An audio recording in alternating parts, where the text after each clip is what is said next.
sur les dynamiques de la mondialisation.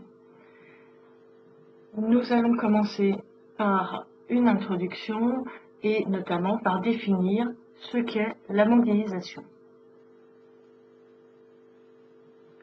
Alors, comme vous pouvez le constater ici, il existe plusieurs définitions de la mondialisation proposées par des historiens et des géographes français.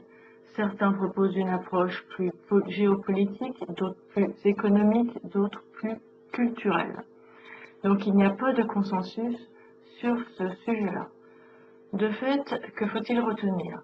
Alors que le terme de mondialisation est apparu en 1962, et que les Anglais préfèrent le terme de globalization, et qu'il n'y a pas de définition qui fasse autorité. La mondialisation, c'est un objet de débat. La définition même de la mondialisation est un enjeu à la fois scientifique et idéologique. De fait, quelle définition retenir? Au début du XXIe siècle, nous pouvons dire que la mondialisation est un phénomène de multiplication, diversification et accélération des échanges, entraînant une interdépendance entre les territoires. Maintenant, quand débute cette mondialisation? Là encore, débat. Pour Fernand Braudel, elle débute dès le XVe et XVIe siècle et comporte 3 phases.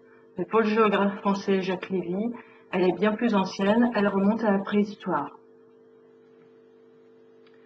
La perception de la mondialisation est, elle encore, sujette à débat.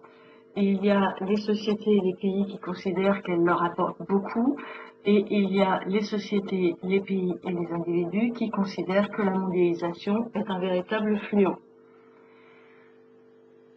Alors, au final, il n'y a qu'un seul point de consensus sur cette notion de mondialisation, c'est la dimension planétaire du phénomène en ce début de XXIe siècle. Mais attention, la mondialisation n'est pas un phénomène universel, ce n'est pas un phénomène homogène. De fait, une approche multiscalaire est donc nécessaire.